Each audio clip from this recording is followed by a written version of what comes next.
Hello，今次我哋趁聖誕節嚟咗喺寶安區嘅大悅城，試咗性價比高嘅日式燒料餐廳鳥君酒場，跟住仲食咗嚟自廈門嘅抹茶雪糕專門店元樂山。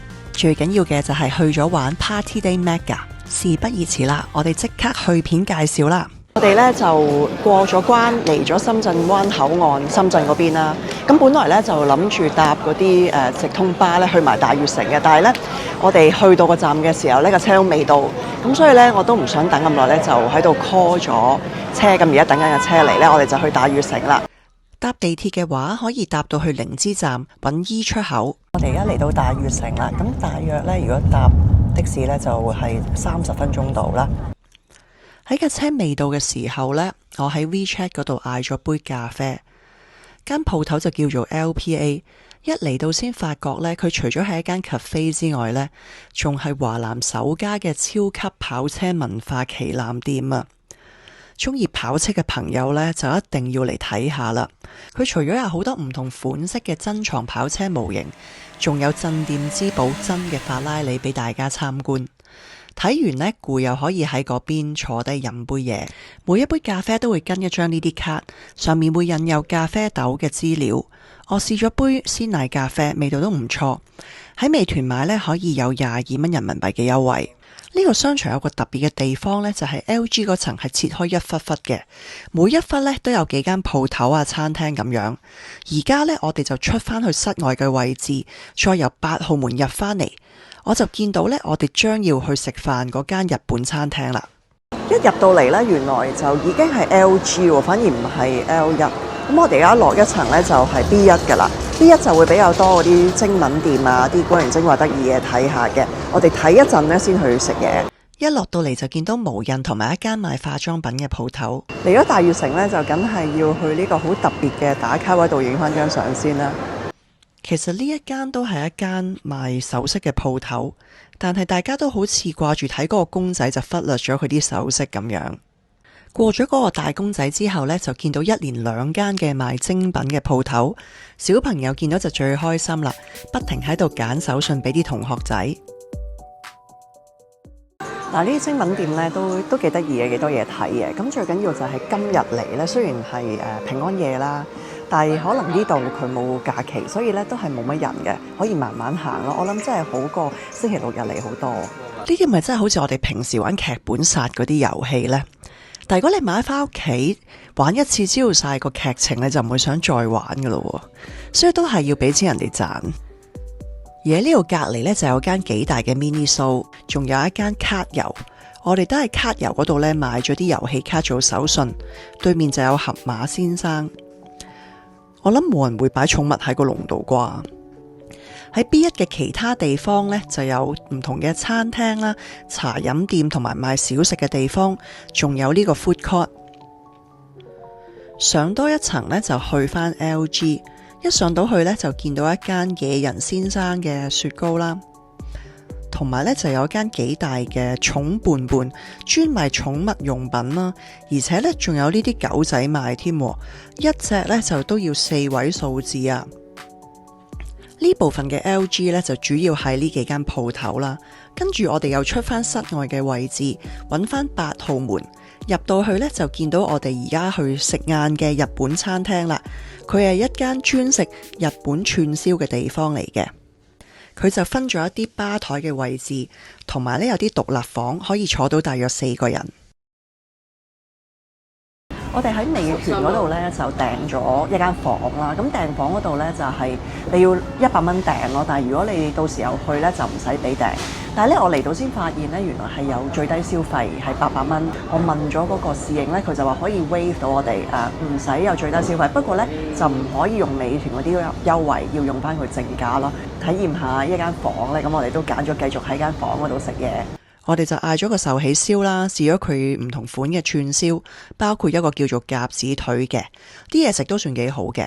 總共就食咗600零蚊人民幣，其實嗌多個海膽熱狗呢，就夠佢最低消費。呢個呢，就係佢都幾出名嘅一個鵝肝嚟嘅，咁就用呢個羹裝住。如果你喺美團買呢，其實可以係18蚊人民幣都就有㗎啦。呢3個飯呢，就係有三文魚啦，中間就係鰻魚同埋一啲三文魚子嘅，總共就係68人民幣嘅。食完嘢呢，我哋就準備慢慢上5樓啦，因為我哋呢就約咗2點半呢要去 Party Day。沿路呢都見到一啲特色嘅鋪頭，包括呢一間係英國嚟嘅玩具店啦，跟住呢就有間幾大間嘅兒童遊樂場。喺3樓嗰度呢就有間卡拉 OK。其實呢仲有少少時間，我哋就想食多個甜品先去玩嘅，就嚟咗呢一間叫元樂山，佢呢就喺廈門開到嚟深圳㗎喎。呢度最出名呢就係食抹茶嘅飲品同埋雪糕啦。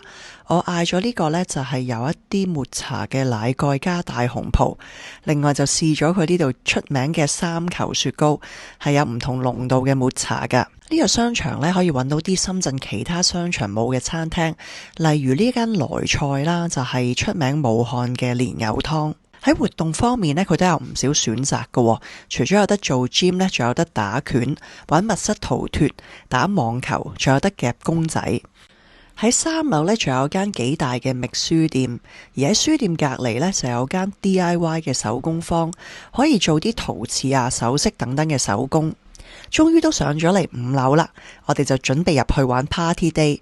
我哋就 book 咗2點半嗰個時段，一嚟到可以揾部機呢去 scan 你張飛嘅 QR code，而我哋比較大嘅行李就擺咗喺 counter 嗰度，不過呢，佢就冇俾號碼牌我哋嘅。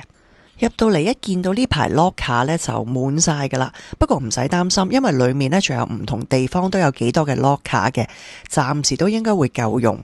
呢度裏面呢都有個 DIY 手工坊，係幾大地方，不過冇乜人，因為呢，如果喺呢度做手工呢，要額外加錢嘅，咁所以就相對就冇咁抵玩啦。不如就玩翻裏面免費嘅項目。呢個夾公仔機呢都係要收費嘅。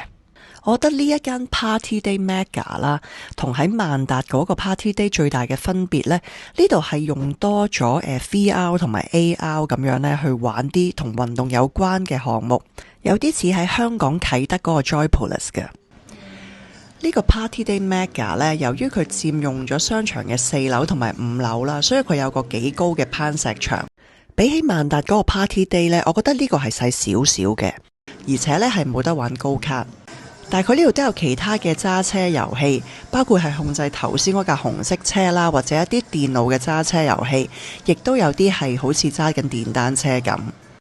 呢度都有間房呢，專係俾小朋友嚟開 party 嘅，但係嗰日呢，就暫時冇人用。嚟之前呢，我都有喺 WeChat 小程式嗰度買定飛，一張成人嘅平日門票玩4個鐘呢，就198蚊人民幣。親子票就包1位成人同埋一個未夠13歲嘅小朋友，總共就298蚊人民幣。嚟之前你最好喺小程式嗰度預約埋時間，佢嘅時段就係分早午晚啦。咁我哋揀咗晏晝嘅時段就2點半開始，佢係會早5日啦開放嘅時段俾你預約嘅。你填資料嘅時候呢，就要填埋人名啦同埋回鄉證嘅 number。confirm 晒嘅話呢，咁你張飛就有個 QR code， 嚟到一嘟個 QR code 呢，就基本上可以入場噶啦。我哋買嗰個時段呢，就係可以玩4個鐘啦。咁因為我哋嚟嗰日呢，冇乜人啊，好多嘢都唔使點排隊啦，都可以試大部分嘅遊戲。我哋最尾呢，玩咗3個鐘度呢，就走啦。你睇下，連跳方格都有得玩，而且仲唔需要排隊。呢度嘅另外一個特色呢，就係有唔少遊戲都運用咗 VR。我覺得呢度最好玩嘅呢，就係呢一個 VR 嘅 laser tag 啊！嗰日我哋就分成2隊啦，帶咗 VR 鏡頭之後呢，就好似置身喺一個迷宮嗰度，我哋要互射分勝負。成個遊戲呢，就係有6分鐘嘅，玩玩下呢都要排隊啊！呢幾部機器呢，配合埋一啲身體嘅喐動，你就可以喺電腦度揀呢唔同嘅場景，包括呢可以玩過山車或者係環遊世界。仲可以呢喺個海嗰度爬獨木舟，不過呢好似話玩得耐呢都有少少暈噶。我哋嗰日呢連保齡球都玩埋啊！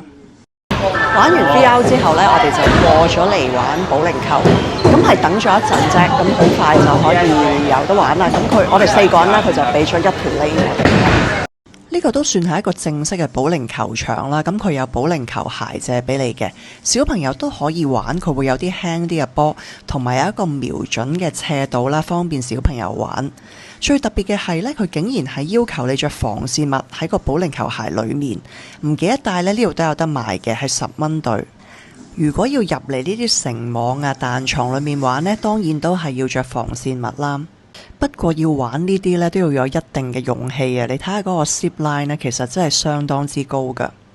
佢呢度開業咗幾個月呢，暫時啲嘢都算好新嘅。